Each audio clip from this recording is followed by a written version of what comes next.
Hey fans, welcome to Sports Chat. It's our third week with you. Been a lot to talk about this week. Spring sports definitely rolling on. Campbell County's basketball coaching list has been narrowed down to a few candidates.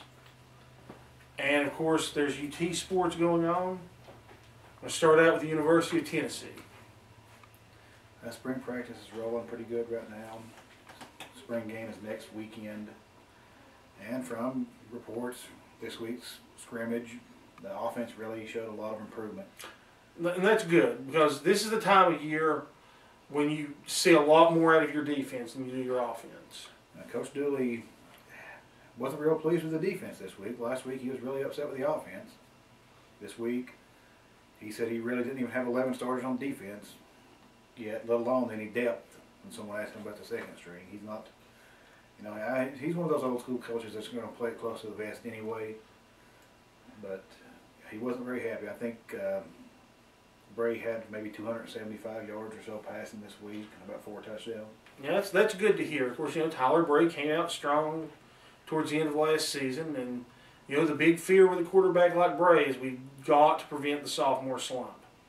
Yeah, really, some of his success last year was just because, according to Dooley, he didn't really know what he was doing.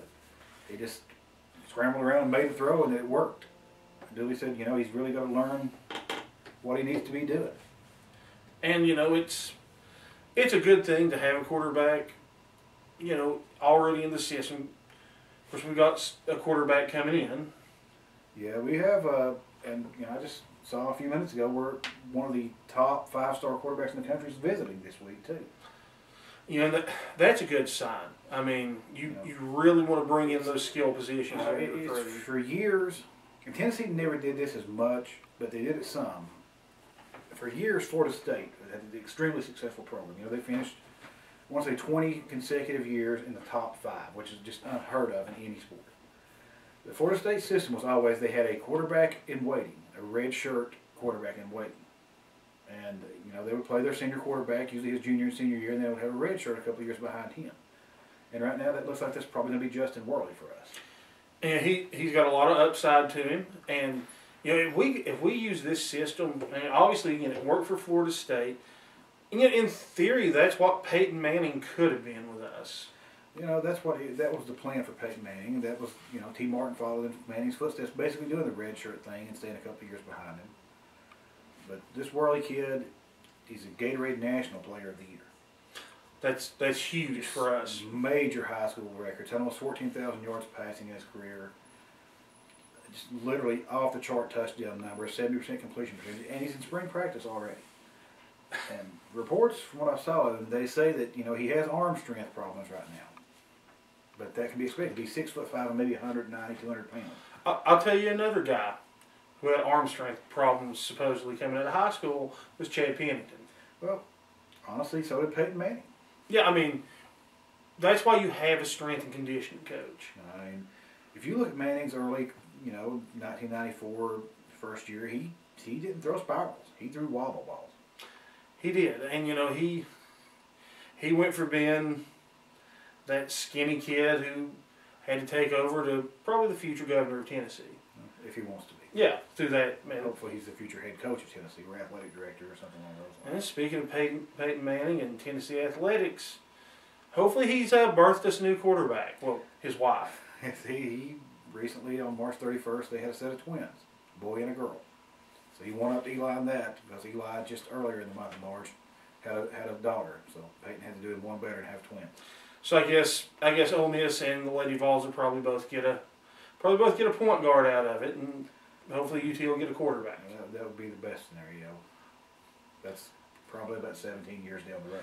Yeah, well, you got to look at the future when we're talking about recruiting. I'm hoping they've got some letters out to him already. Speaking of spring football, the University of the Cumberlands is in spring practice right now. A lot of Campbell County athletes already out there. Their spring game is this Saturday. I've been following them on Twitter, Philip and Stephen Wells. They seem to be having a good spring. I coach those guys. I know how dedicated they are. I know they've been in the weight room. I know they're good academically. And I look for them to have a really outstanding season. Of course, Troy Arnold's on that team. Keenan Evans is going up there. Cumberland's been good to Campbell A lot County. of kids from Campbell County end up going there. They end up getting scholarships from him. I saw your article this week about Ralph Nader and his just really stupid idea to do away with that. It was actually a University of the Cumberland's cheerleader from Campbell County that inspired me to write that, Brittany Bostic. Nader is... Honestly, he can't have any idea what he's talking about. That's No, simple as that. it's not how it works. You know, there would be no scholarship if not for the athletics. It's not like there's using money to give that scholarship that would be there otherwise. That's literally all athletic departments operate out of the athletic budget. No taxpayer dollars go into it.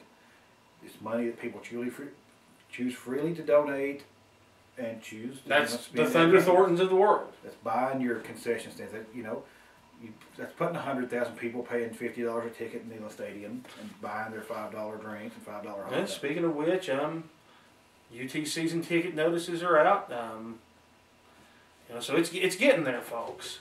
Yeah. Football season may seem a long way away, but it's really not that far. Yeah, you know, everybody knows that there. Summers go by before you know it. And another thing with UT athletics, the baseball team. We talked about Tom Raleigh early on. They ended the regular season, I reckon, with a sweep of Florida. Who knows where baseball goes from here? They probably won't make the SEC tournament. It'll be tough for them too. I mean, they lost to some terrible team. It was High Point or somewhere like that earlier this week. I mean, I can't expect Raleigh's probably going to make it through the year after this one. And I would That's love just another nail in Mike Hamilton's coffin. love to see him get a good baseball coach though, because baseball's a lot of fun for just a college student to go spend a nice spring afternoon watching. Yeah, it's fun to watch in person. I'm not a big fan of it on TV. I hate it on TV, but baseball, softball, of course, Lady Vol softballs. They're always pretty good. They're The good. Wigleys are really good coaches. They keep Lady Vol in the top 15. And, you know, softball's heavily dependent on getting that one pitcher. And boy, if you can get it, she can She really dominate. And, you know, other spring sports, the track and fields are going for UT, and they always feel good track and field teams. Right. We were at a high school track meet that a former UT pole vaulter and Olympic gold medalist was at over the weekend. That's the first time I've ever met an Olympic gold medalist in person. That's a very nice guy. It's the first time I've met one that's not Kurt Angle in person. And he was a great guy. He was very, very good to help the young pole vaulters out. Yeah, you know, he volunteered to come out and do that. You know, he tried not to step on any of the coaches' toes, and all the coaches encouraged him to, you know, go right, you're not going to get Please step on their toes. Yeah, I mean, he's just good. And it's great to see somebody like that from UT come back and give back to the local community. On the professional level of sports, the NFL draft is just barreling down upon us. We're having big labor issues, of course, in the NFL, and who knows what's going to happen with that. I can't imagine they wouldn't play because of just the sheer amount of revenue that would be lost if they don't. And frankly, that's what the labor issue is over anyways, the TV revenue. And it's a big mess. Right now, looking at the draft projections, most people don't have him as the best player, but many project that Cameron Newton's going to be the #1 pick to the Carolina Panthers.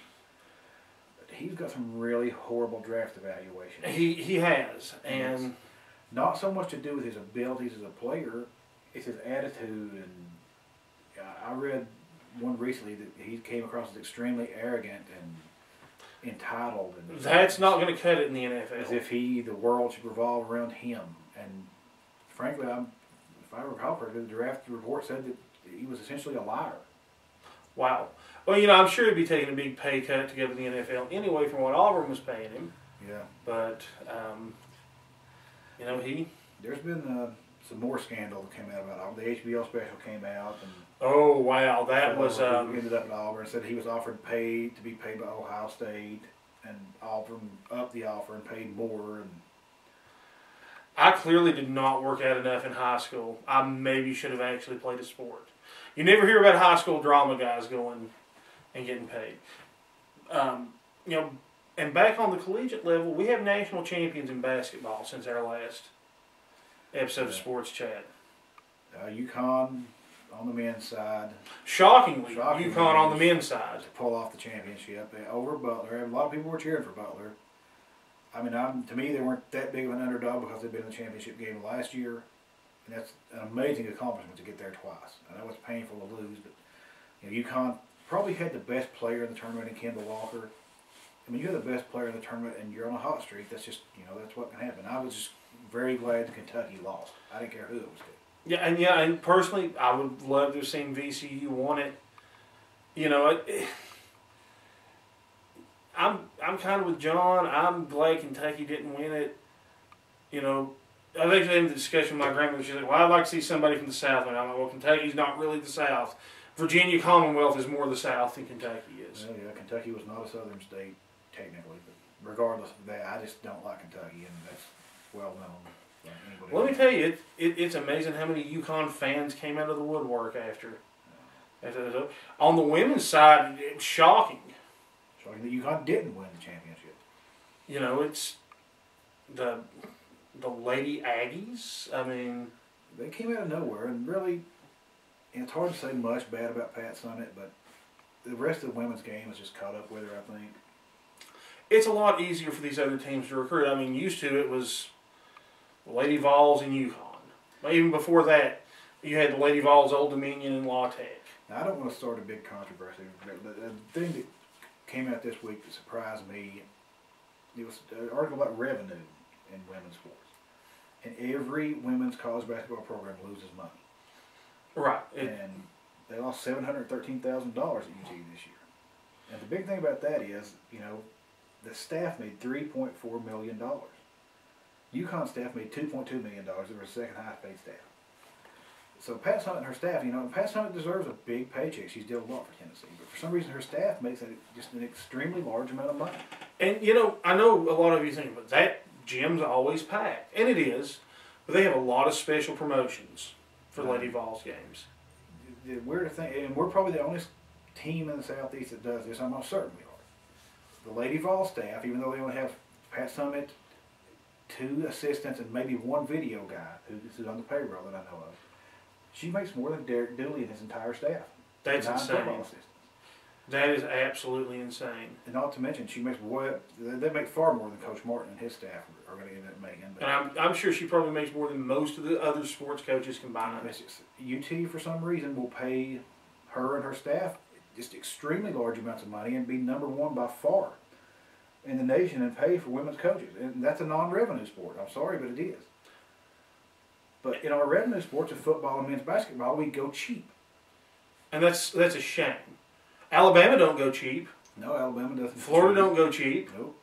Auburn doesn't go cheap, obviously, as we've learned. Arkansas paid Bobby Petrino giant money to come out there and coach football. It paid off for him.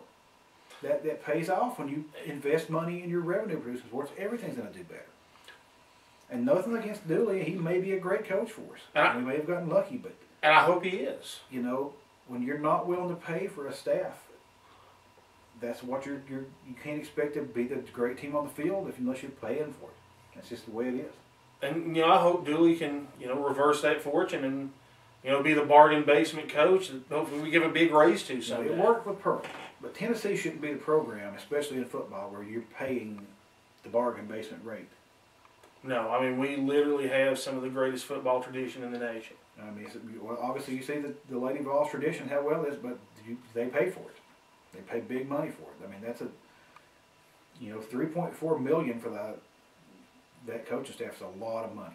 It's a lot of money for any women's, actually any staff. So UConn staff makes $2.2 million, and UConn, hate them as much as you will, and I hate them as much as the next person. They have been the successful program in women's college basketball for the last 15 years now. Folks, we are out of time for this segment. We will be back here in just a second. John's going to have to get the camera. We're short-staffed today. But we'll be back in just a second with the next segment of Sports Chat.